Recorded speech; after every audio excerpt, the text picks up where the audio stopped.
I've made the provocative statement that I don't think is provocative at all, that there is no such thing as a Christian Republican. The reason why some people think that the statement is provocative is because there are all sorts of people who claim that they're Christians and who also simultaneously claim that they're Republicans. I think that the statement is contradiction in terms. It's somewhat of an oxymoron to say that you're a Republican and simultaneously follow the works and beliefs of Jesus Christ. You can't have it both ways.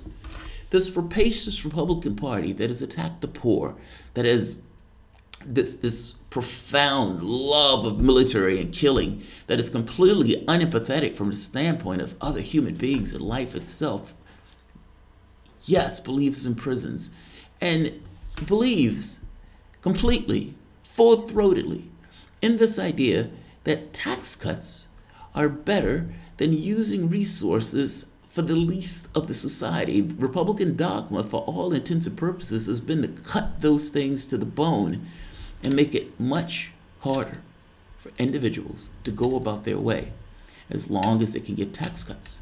They've been trying to throw 20, 30 million people off of their health care plan in order to give tax cuts.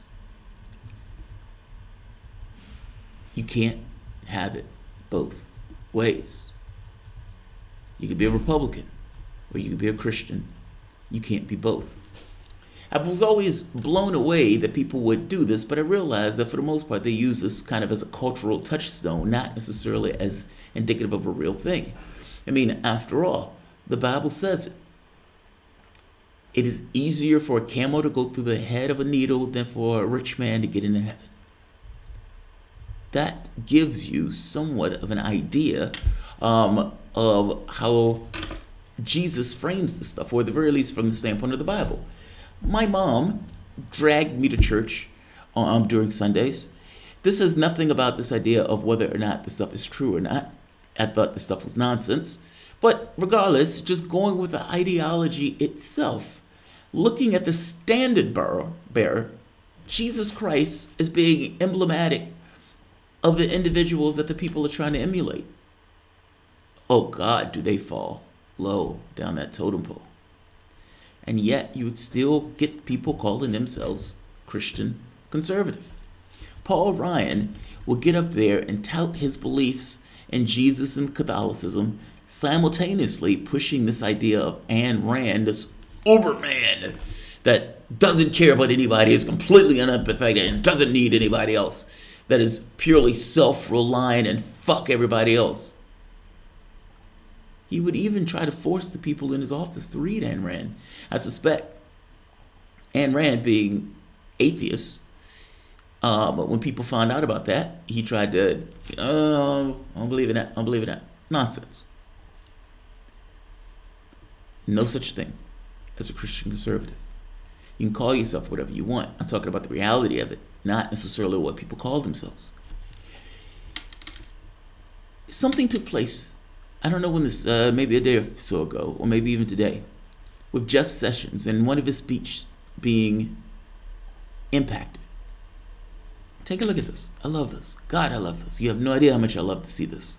Because I never understood why Christians, Republicans, to pull this nonsense that there is a such thing as a Christian conservative. And you did not feed me. I was a stranger. I'll start from the beginning.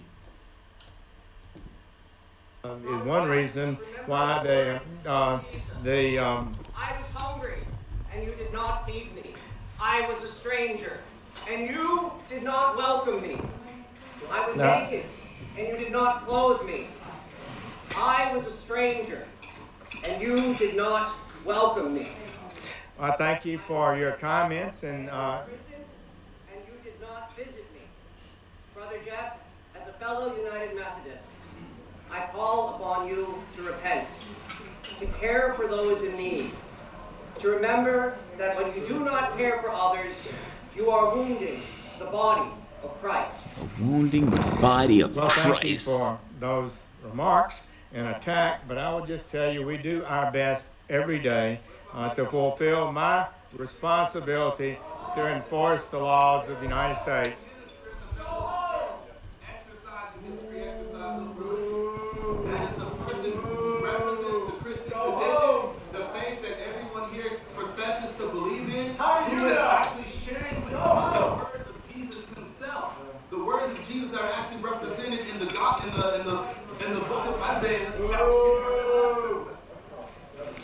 All right, we thank you. Oh, he's black. They're really not going to like him. They're really not going to like him. Dude, you've ended up in the wrong place. I love that. I love that. I love that. God damn it, 1,000 times I love that. Because it's this thing of, why are you letting them pretend as if there's something that they're not? And they make this point that all of you people profess to be Christians, and none of you are willing to live up to the ideas of the religion itself. And just to be in the Methodist or whatever, but in the Christian faith. Take a look at this. Just to be clear, when you use, this is Trump's cruel measures pushing the United States inequality to dangerous levels.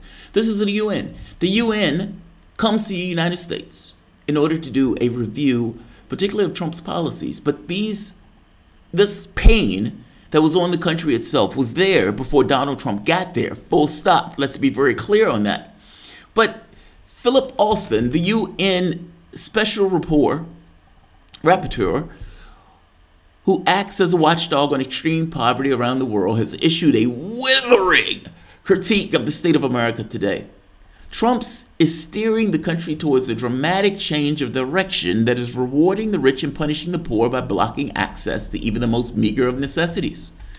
This is a systemic attack on America's welfare program that is undermining the social safety net for those who can't cope on their own. Once you start removing any sense of government commitment, you quickly move into, what is this? Into cruelty, Alston told The Guardian. I hate to tell Alston, we were already at cruelty. The idea that a person is sleeping on the street is a cruel thing. It's not necessarily something indicative of the individual. That's something that the society allows. By definition, the society allows it if the person is doing it. If you would have strolled through California, you can see all the homeless people littering the streets. Same thing with Washington State. In California, in some of the cases, they had a robot that would go through and clear out the homeless. This is our society. By the same token, Trump had no issue with giving massive tax cuts.